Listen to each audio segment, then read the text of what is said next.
Today we're going to be talking about mental health. Before we go any further, I would like to warn you that I will be talking about moments in my life where I battled mental illness. I'm going to be honest, I'm going to be candid, but my goal is not to trigger anyone and make any one of you reliving trauma or mental anguish. I just want to share a bit of myself with you and hopefully start a conversation between us creatives about mental health and how we need to take care of ourselves. So without any further ado, this is Slow down. I've been battling with depression for as long as I can remember. I remember being as young as 8 years old, being in a bathtub, crying my eyes out, alone, wishing that I no longer lived on this earth. Even I felt weird about it because my life wasn't bad. My parents took care of me. I was well fed. I had the latest toys. I had fun. I had some friends. But for some odd reason, my mind kept telling me that I no longer wanted to be on this earth. And before I keep going, I know many of you are probably thinking, where were your parents? Where were they? How did they not know this about you?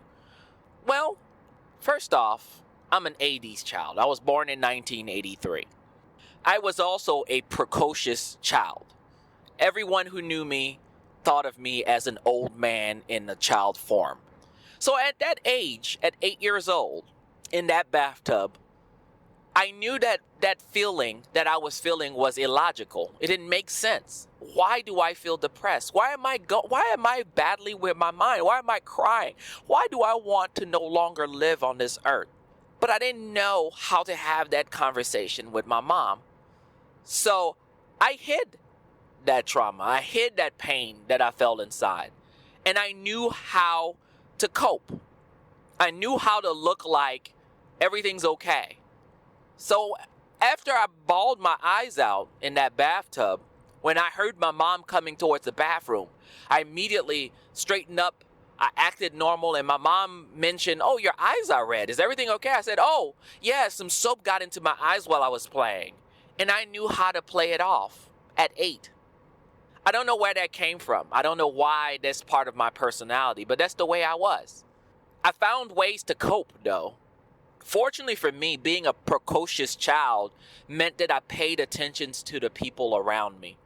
I noticed that those around me who had the same issue, they coped with drugs, with sex, they coped with violence in multiple ways that I saw what the result of that coping ended up being, that their lives ended up being cut short or destroyed by following it. As a black man, it's a very tough thing to be depressed, because in society we are forced, as men in general, we are forced to never show emotions. So you shut those feelings down. And I was really good at it, at shutting my emotions.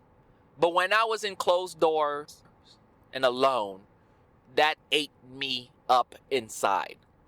So I have a very strong understanding of how mental illness can kind of eat at you.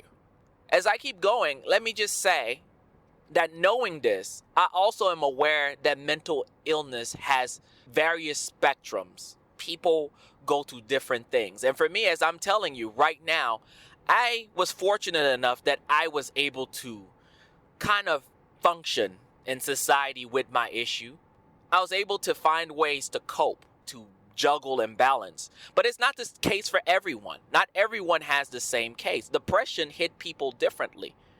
Some people cannot wake up in the morning and get anything done because their mind is literally fighting them. The motivation to want to do something is gone. And it's hard to get things done that way. And a lot of people think that their solution is, oh, you just need to eat healthy. You just need to exercise. It's going to solve anything. No, some people need heavy duty pills. And even then, they still are battling with their minds. A lot of us need therapy. We need to talk through our mental blocks in order to move forward. And there's mental illnesses like schizophrenia and dementia and all these things that people have to deal with and figure out how to live their lives with it. And I have personally have close families who have dealt with all of those things. And I'm telling you, battling with your mind, it is difficult. And as a creative, I hate to say it, I feel like it's even harder on us because we feel as though we have to share that pain. Like we have to find a way to channel it in some way. So we channel that pain into our work, and our work ends up consuming us and making us having to relive those traumas so that we can make this work and this pain mean something. I know it's a difficult subject, but I wanted to share with you my personal experience with mental illness. And I talked to you about how it was as a child. As an adult, it's something that I've learned to manage. I've done a lot of things to improve my mental health. Some of them being seeing a therapist, talking to someone has honestly helped me realize what my normal means. And center myself around my normal and not the normal that society is trying to push on me. And figure out what my normal is. What does my good day look like? How do I live with my good days? And how do I do the most during my good days? And how do I live with my bad days? And what do I need to do to make myself want to hold on to dear life? I want many of you to look at your lives and see how your mental health can be improved. What do you need to do to feel like a better person, to be able to function? To be aware that a lot of people out there are going through things, and to be careful and to be attentive and to be one of those people who listens and try to help people through those moments in their lives. Because we all are going through some sort of issues with our minds. And I'm hoping that this conversation about my life helps you think about yours.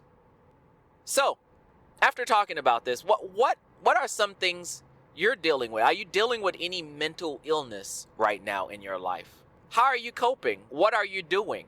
Are you taking care of your mind? Is it something that you even think about? Is it something that you share with people? Do you keep it internally and you just battle with it alone? Or do you talk with people?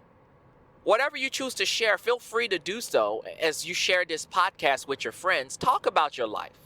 Talk about your battle with mental illness. And I hope that the conversations that we keep having on this podcast help you be the best you can be. As usual, thank you so much for tuning in to Slow Down. I appreciate each and every one of you. I look forward to hearing and seeing what you chat about on social media. And I'll see you next time. Take care. Bye.